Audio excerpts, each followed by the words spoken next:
Alrighty, guys. All right, we are going to go over this case study that I put together for you all of how I made this mortgage broker a shit ton of money with my Facebook ads.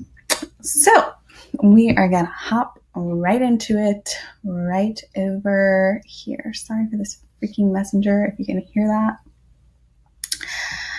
Okay, cool. So here we are. This is the case study of how I made this mortgage broker a shit ton of money. Okay. So in this video, I'm going to share with you guys exactly how I generated around $19,000 in commission for a mortgage broker.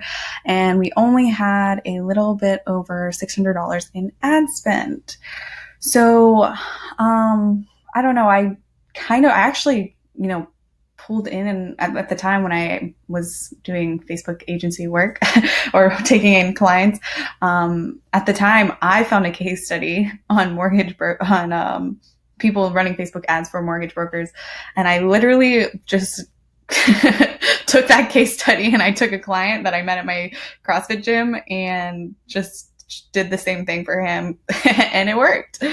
So mortgage brokers are really cool to work with because if you can have a good value proposition, which a lot of them they can offer good offers, they could generate a lot of leads through Facebook ads. And I don't think a lot of people are doing mortgage brokers, from what I've been seeing. I don't know. I've been out of it.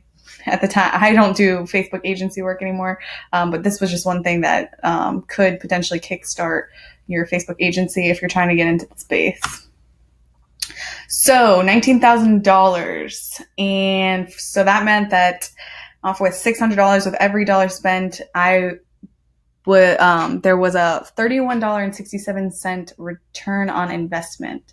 So that is multiplying your money by 3,167%. That's pretty good. That's pretty good investment.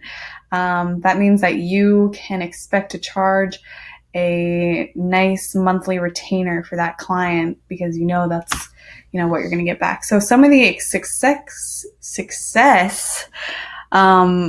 the first success factor that, made this possible was obviously the Facebook objective that I was using. So I know when I was first starting off running Facebook ads, a lot of people they'd be like, oh, well, I'm going to run a traffic campaign because that makes sense because it's really low cost per click or whatever. But you have to realize that Facebook optimizes best for the campaigns that have the objectives that are actually your real objective. So like if you're trying to optimize for if you're trying to collect leads, right? So like a mortgage broker, you're collecting leads for them. Yeah. Even if your cost per click is way higher because to run a lead generation objective campaign, it's still better to run a lead generation, campaign. Okay. So you want to optimize for what your real end goal is. So for this, your objective should be lead generation. And actually in the case study that I based this off of, he was testing, lead generation and traffic. And yeah, he got way more clicks for traffic, but I don't remember the numbers, but it was out of all he got 70 clicks with the traffic. And then he got way less, 34 clicks. I don't know. It was something crazy significant, some significant difference in the clicks, but the clicks never generated into leads. But the lead generation campaign generated actual leads. So that was the objective.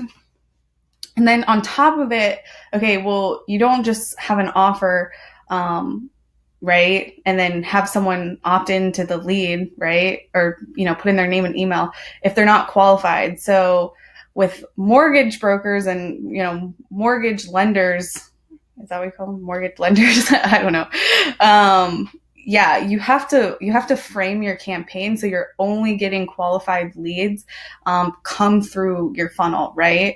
So some of the questions that you can ask. Oh, and on top of it, they're not, with the lead generation campaign, they're not even going through a funnel. They literally are like, they have this little, like, so after they see this page where it qualifies them. So if, for us, we ask, are you first time home buyer? Is your household income less than XYZ for whatever, based off what the offer was? Are you considering purchasing a home under XYZ amount? And if yes, you qualify for this special program, right? And so if they answered yes to all of these things within Facebook, within the ad still, they pressed a button that said, yes, what do I do now? Right? And so they click, yes, what do I do now? And then that's where then they opt in to put in their name, email, and phone number. Also, your CPC is more expensive based off of how many forms you have. So if you have a name, phone number, and email, it's more expensive to have those three things. I'm not sure why, than just putting in your name and email. So you can play with that if you want to. So another reason why it was successful was because of our value proposition. This was like a very specific value like proposition. We were saying that we were going to save you this amount of money on your monthly payments if you qualify. You can also you have to talk with the mortgage brokers and see what they're allowed to do and what they can get approved with their company, with whatever company or bank or whatever, who they're with. So this was like the one that I was able to run. You can save this amount on your monthly payments if you qualify, because it was targeting a specific type of new home buyers, right? So we were targeting, well, I'll talk about that later, but the offer was not just like for anybody that was trying to buy a home. It was a specific type of home buyer that we are targeting, and we could offer this type of offer because, well, the company allowed it as well. But you have to talk with them and see what they can offer, because if they can't even put like an offer together, then there's no point of even like making the proposition or making the deal, or, trying to run ads for them if they're not able to do that. But most of them should be. And if they can't do, like, you can save this month's off your monthly payments, you could try, like, maybe sometimes they could do like a free appraisal, which, like, mortgage companies, they charge like, I don't know, a couple $100 for appraisal, which it's just like one of those stupid payments that, people pay for when they're buying a house. I don't know. I've never bought a house personally, but I just know this shit because I did this. But yeah, so you could also try free appraisals. That was what we were going to try next if this one didn't work, but it did work. So, we didn't have to go there, but you can play with it. So our offer was unique to our, to other mortgage brokers in the area. So we were in Atlanta. So we did like a little bit of market research and to see like what other people were offering, in the market, and, basing our offer and our numbers and who specifically we were targeting for the types of home buyers that exist out in Atlanta, to get people to opt in. These were some of the titles that you can mess around with. Interest rates are at the lowest. Find how much you qualify for. Did you know renting is more expensive than buying? You qualify for more than you think. Save up to X amount with our exclusive loan program for people in the area. Free appraisals, $200 value this week only. So yeah, that's like where the market research comes in. See who you're competing against, what offers you can give, and then go from there for sure. And I mean, and just do like other, there's a lot more market research than just that. Like if you're in a very young area, look for new home buyers. If you're in an older area, maybe it's, I don't know, whatever it is specific to older people, and go from there. So the first creative I did was a photo, but I think then we did a video. I think it's better if you do the video, because then it's like showing the mortgage broker that they're going to be talking to. And basically in the video, it was just him like just giving like the spiel of the offer. Like we wrote the offer out, and then the video was just like him in his office, and he was like just saying what the offer was. I'm sorry I don't have like screenshots of any of this shit anymore, because at the time when I was running Facebook ads, I got my account shut down. And this was about a year ago. And yeah, I was running campaigns for another company. And at the time I didn't know that you couldn't I didn't know that you couldn't, I basically was trying to run a Facebook ad to like a news article, like a blog to get someone to opt in. And I didn't know that you had to be verified. I don't even know how to be verified, but you had to, I don't know, you had to go through some kind of approval for Facebook to allow you to run ads to news, like to public news. And Facebook thought I was a terrorist or something because they kept denying it. I kept trying to do it.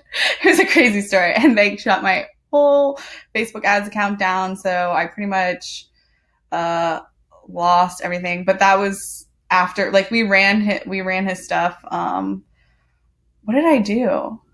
I think I just stopped taking clients because I wanted to get out of Facebook ad work altogether. So I think I recommended him to my friend, and basically, no, I taught my friend how to do this and I gave him the client because I just didn't want to do Facebook ad agency work anymore. But it's really like, this was really probably one of the easiest clients that I have ever had. So yeah, video, way better versus photo.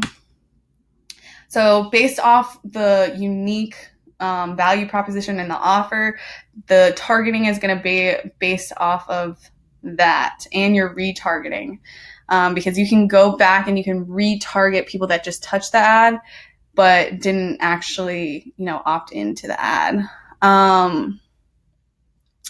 Testing other target audiences is possible as well. The key is to find a lone product and make it specific for a certain group of people. Remember, a good ad includes all these principles. Sorry.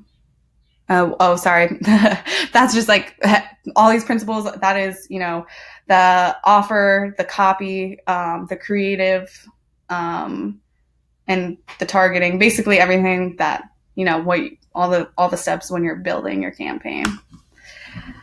So my daily ad spend, we got it down to where it was, we based off the audience and, the amount of people we're targeting, we were doing like $25, per ad set. And we were changing the audience type.